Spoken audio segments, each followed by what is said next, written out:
E aí galera, tudo bem com vocês? Mais um vídeo aqui no dia de hoje, ó, cabelo amarrado, acabei de fazer pão, porque hoje o vídeo vai ser sobre isso. Coisas que eu aprendi fazendo pão. Bora.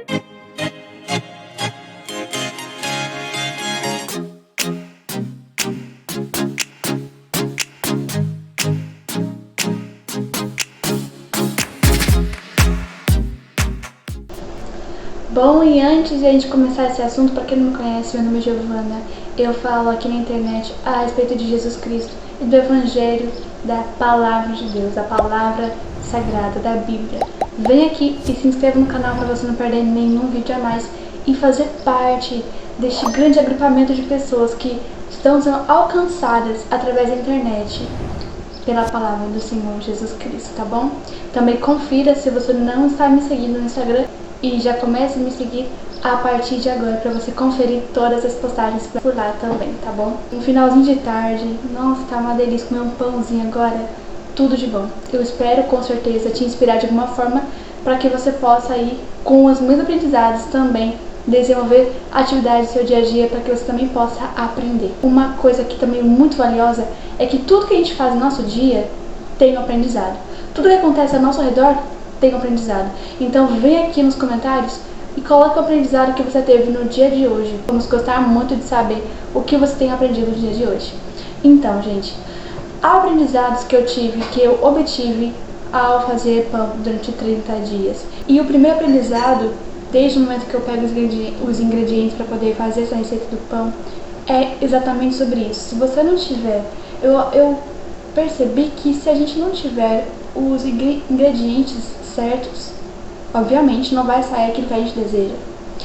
Então, na nossa vida também é a mesma coisa. Às vezes a gente quer conquistar algo, a gente quer fazer algo e nós não conseguimos concluir aquilo pela razão da gente não ter os ingredientes, entende? Então, por exemplo, é a mesma coisa da gente querer um objetivo. No meu caso era fazer o pão, esse era o objetivo. Mas se eu não tivesse a farinha, se eu não tivesse os ovos, eu não iria conseguir fazer o pão. Eu vou dar um exemplo básico aqui que todo mundo vai entender. Se o meu objetivo é ter um relacionamento com Deus fortíssimo, eu tenho que orar, eu tenho que jejuar, eu tenho que ler a Bíblia, eu tenho que falar com Ele todo dia. São coisas que vão construindo, são ingredientes necessários para que a gente possa ter um relacionamento com Jesus Cristo. E eu percebi isso também quando eu fui pegando os ingredientes para poder fazer o pão. A gente percebe aquilo que é necessário, a gente não pode descartar o necessário. Outra coisa também que eu aprendi, né, você pega os ingredientes lá, você coloca tudo numa tigela, começa a misturar com as mãos, né, então tem coisas na vida que a gente vai ter que fazer nós mesmos, não vai ter como a gente mexer com uma colher, não vai ter como a gente colocar outra pessoa para trabalhar por nós mesmos, nós vamos ter que colocar a mão na massa. Eu aprendi também, é algo interessante, porque até então a gente entende que algumas coisas a gente consegue fazer, mas outras vamos deixar para algumas outras pessoas, né, elas que se virem.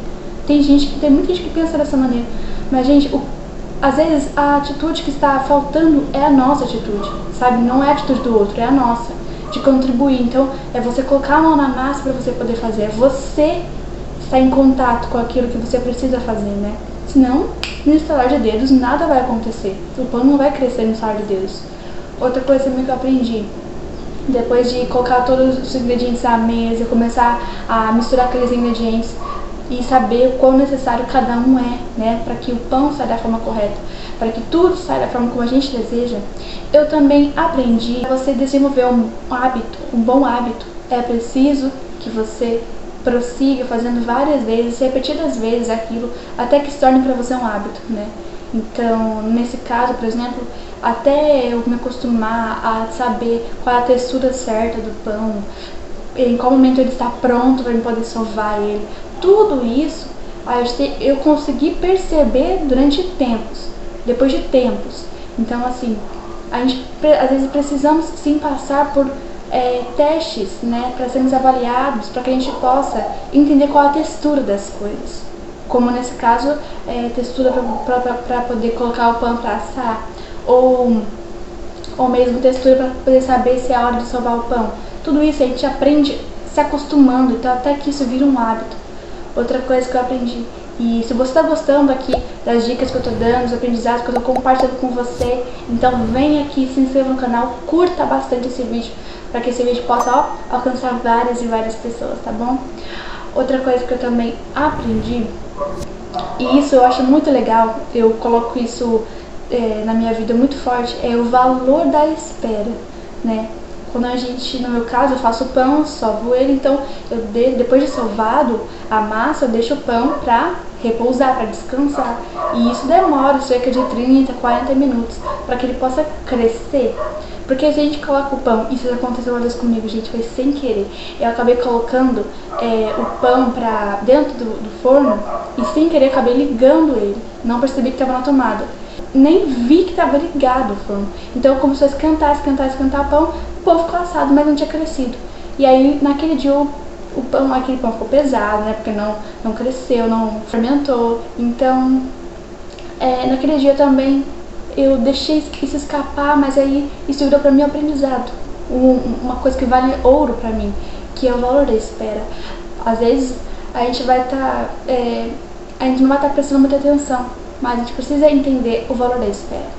Então, eu preciso saber que para que o pão fique da maneira como eu quero que ele fique, ele precisa passar por etapas. E dentro dessas etapas existe a etapa de descanso, ou seja, ele precisa ficar 40 minutos de repouso para poder crescer e crescer. Então, a espera vale a pena. Depois você come um pão gostoso, com aquele cafezinho, final de tarde maravilhoso, tudo perfeito. Então, para que isso aconteça, você precisa aprender a se desenvolver também na espera, né? Outra coisa também que eu aprendi que é muito interessante é que quando a gente está esperando, a gente não está parado. Como o pão, né? Eu fiz o pão, aí a gente coloca ele para repouso. Quando eu coloco ele para repousar, ele não fica da mesma forma quando eu coloquei no início. No final, ele fica grande. Ou seja, quando a gente passa, às vezes, por um processo de tempo, de ter que esperar, a gente não fica da mesma forma, a gente evolui, a gente aprende, a gente cresce. E isso é muito, muito importante a gente também entender. Que no momento da espera, não é você que está parado fazendo nada, você está crescendo, está desenvolvendo, está em pleno aprendizado, né? E isso é maravilhoso, a constância do aprendizado é lindo e com certeza vai ajudar também você a entender que nós sim, enquanto esperamos, estamos em desenvolvimento. Bom, e a última coisa que eu acabei aprendendo que é muito interessante, eu quero compartilhar com você que está do outro lado, é que no momento em que ele está pronto, está perfeito, você pode comer o pão, e já está feito, está tudo na mesa, assim, você comer e desfrutar daquele momento, você entende que esse momento valeu a pena. Valeu a pena. Aquele momento de estar sossegada, assim, olhando o céu, o pôr do sol, ou talvez o nascer do sol, isso é tão lindo. E você pode ver que há perfeição, há plenitude na espera e na preparação e no desenvolvimento para que tudo aconteça da melhor forma. Olha, essas foram algumas coisas que eu aprendi, não foram todas, com certeza eu acabei deixando escapar alguma coisa, mas se você já gostou dessas aqui, se inscreva no canal, curta e comenta que eu quero saber de você. Se você já fez alguma coisa hoje que você pode aprender, comenta aqui pra mim que eu quero muito aprender também como você aprendeu. Desejo a vocês, gente, e nos vemos então aonde? No próximo vídeo. Tchau, tchau!